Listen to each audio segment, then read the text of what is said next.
আসসালামু আলাইকুম, আশা করি সবাই ভালো আছেন। আজকে আমরা নেত্রকোনার একটা বিখ্যাত খাবার রান্না করাম, যেটা হইতেছে শিমের লাড়া বা শিমের ঘাটা বলি আমরা এদিকে গ্রামে তো প্রচুর শিম গাছের চাষ হয়। মানে ওই শীতের মৌসুমটা আসলে প্রচুর শিম, সবার বাড়িতে বাড়িতে অনেক শিম গাছ থাকে।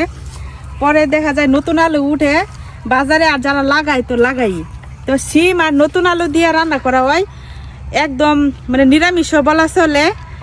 তো এই শিমের ঘাটা বা শিমের লাড়াটা আজকে রান্না করাম। তো প্রথমে যাই শিম কয়টা উঠাই আনি।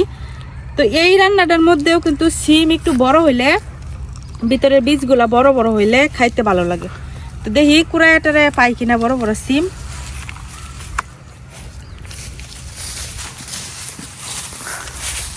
শিমগুলা একটু বড় হয়েছে, কিন্তু এটা তো আমি পারতাম না। অনেক নিচে বনগুলার মধ্যে আমার বিল্লু সারাদিন শুয়ে থাকতো। এই এনে আমি যতক্ষণ সময় রান্না করতাম ততক্ষণ সময় আমার পিছন পিছন যাইতো, আর এই শিম গাছের মাচার উপরে উঠা দৌড়াদৌড়ি করতো। এখন সব ফাঁকা। এখন উপরে শিমগুলো আমি পারতাম না, লেগে রিয়াজ রে কইলাম যে একটু চেয়ার আইনে উঠতে পারতে, যেটির মধ্যে বেশি হয়েছে হেডি ফেলি পার।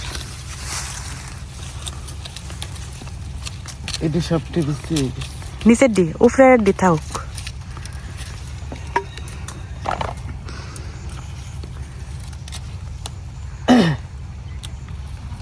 সকালে বৃষ্টি হওয়া শুরু হয়েছে।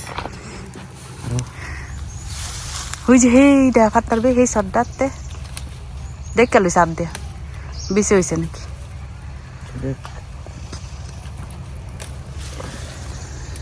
নষ্ট হয়েছে। থাক এখানতে এডি থাক।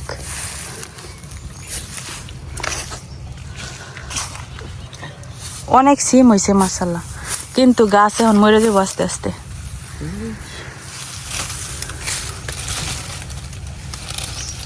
ইন্দুরে কাটতে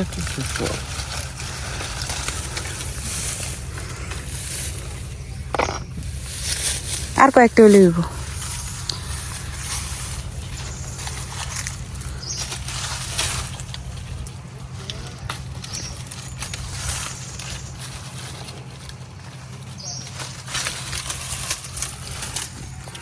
ইন্দুরের বাসা। আমার বিল্লু থাকলে রে, এই ইন্দুরের বাসা থাকলো হইলে বিল্লু যে কই গেল,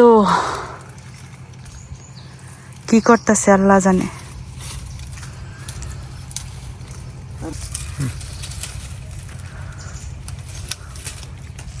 ওই যে হুগায় গেছে করতে শুকনা দিয়ে হইতো না।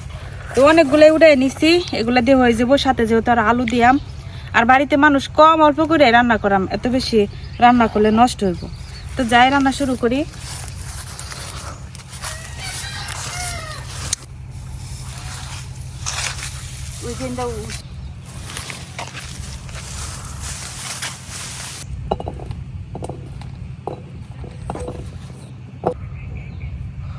সিমের সাথে দিয়ে হইতেছে নতুন আলু। তো বাজার থেকে আনা হয়েছে, আমরা এবছর আলু লাগাই নাই। এখন প্রথমে আমি সিম আর আলু দিয়ে কাটতে নিই।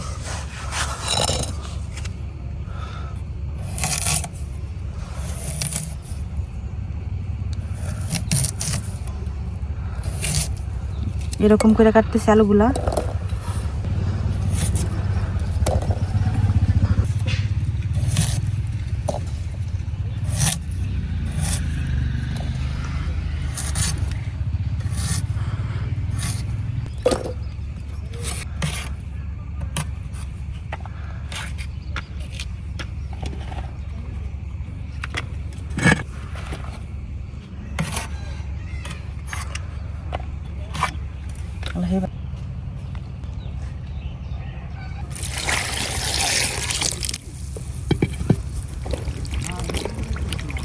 সিম আর আলুটা আমি কাটতে নিছি, এখন এটা একটু ধুয়ে নিলাম ভালো করে।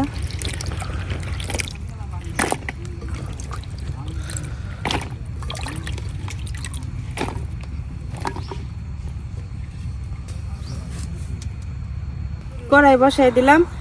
এখন যেই পরিমাণে রোদের গরমের তাপ, মানে এখনো কিন্তু দুপুর হইছে না, তারপরও যে তাপ মনে হইতেছে চৈত্র মাসের রোদ।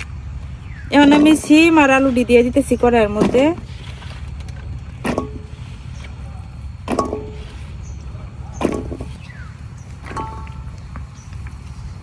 সিম আর আলুর সাথে দিয়ে দিতেছি কিছু পেঁয়াজ আর রসুন, আর দিয়ে দিতেছি কয়েকটা আস্ত কাঁচামরিচ। এখন দিয়ে দিতেছি শুকনো মরিচের গুঁড়া, ধনিয়া, হলুদ গুঁড়া, লবণ। সব মশলা দেওয়া শেষ। এখন দিয়ে দিতেছি অল্প একটু পানি। এখানে কিন্তু কোনো তেল তেল দিতাম না, এইভাবে এখন রান্না করে নিলাম।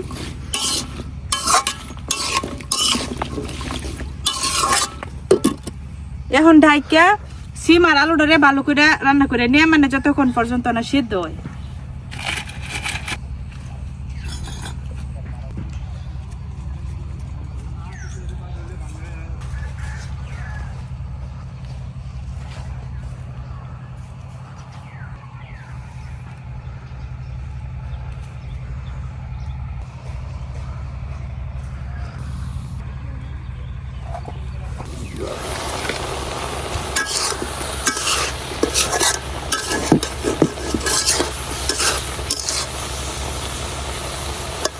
নতুন আলু না, অল্পতে কিন্তু সেদ্ধ হয়ে যায়। তো আমি অল্প একটু পানি দিছিলাম, পানিটা টানার আগে আগে কিন্তু আলুগুলা আর সিমগুলা খুব সুন্দর করে সেদ্ধ হয়ে গেছে। তারপরে আমি আরেকটু সেদ্ধ করে নিলাম। সিম আর আলুর মধ্যে যে পানিটা দিছিলাম পুরা পানিটা কিন্তু টাইনা গেছে আর খুব সুন্দর করে সেদ্ধ হয়ে গেছে। এখন আমি এই খুন্তি দিয়ে যেরকম একটু ভাঙ্গা ভাঙ্গা দিতেছি। তো এটা দিয়া খুব সুন্দর করে ভাঙ্গা হইতো না, তো আমি একটা গুটনি নিয়ে নিলাম। এখন এই যেভাবে চাপ দিলেই ভাঙ্গা যাবে।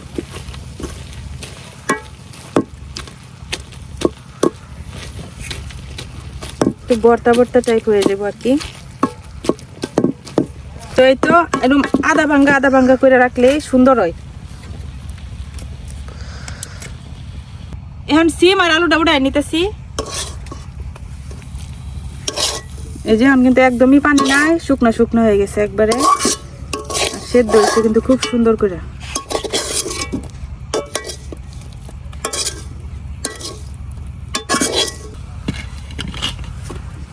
এখন আবার কড়াই বসাই দিলাম। আমি কিছু আস্ত রসুন আর পেঁয়াজ নিছি, এগুলারে এখন একটু ছেঁচে নিই আমার কি। এই যে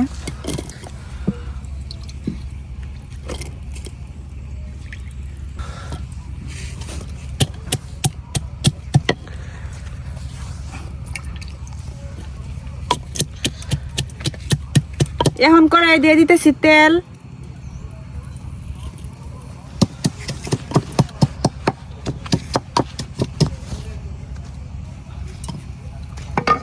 যে পেঁয়াজ আর রসুন আদা ভাঙ্গা করছি এটা দিয়ে দিতেছি।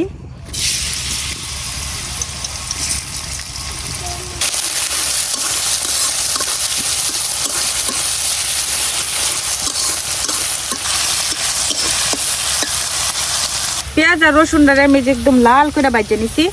এখন আমি যে সিম আর আলুটা রাখছিলাম এটা দিয়ে দিতেছি।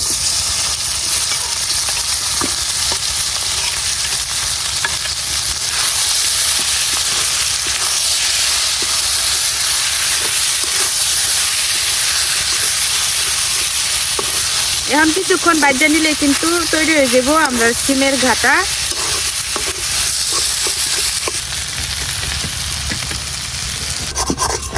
চুলার আগুনটা কিন্তু আমি নামাই নিছি। এখন চুলার ভিতরে যে গরম আছে, এই গরমে তাপে তাপেই আমি একটু ভালো করে ভাজা নিলাম।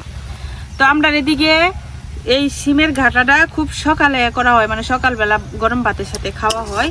আমি আজকে দুপুর বেলায় করলাম। আর এখানে কিন্তু আমি কোনো শুটকি, শীতল আর মাছ কোনো কিছু দেই নাই। তো বিশেষ করে এভাবেই রান্না করা হয়, দেওয়া হয় না তেমন কিছু। তবে অনেকে চাইলে এখানে শুটকি দিতে পারেন, ওটাও খাইতে ভালোই লাগবো। কিন্তু অরিজিনাল যে স্বাদ এটা পাইতে হলে এইভাবেই রান্না করা লাগবে, আমি যেভাবে করলাম।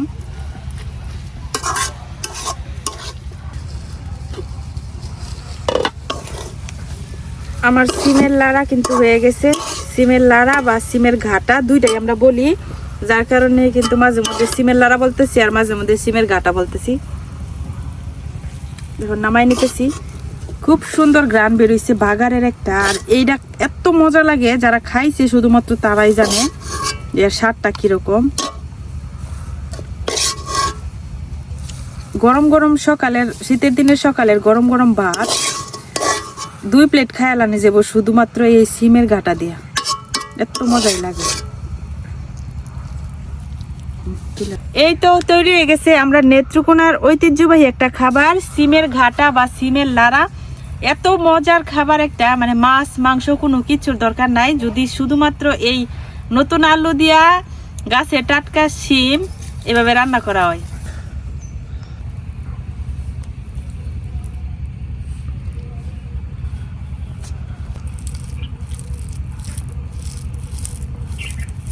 আমরা এলাকা সিমের এই কাটা অনেক প্রিয়। বিসমিল্লাহ, খাইয়া দেখি কি তুমি। অনেক মজা হয়েছে। এই রান্না একদমই ঝামেলা নাই, আপনারাও করে খাইবেন।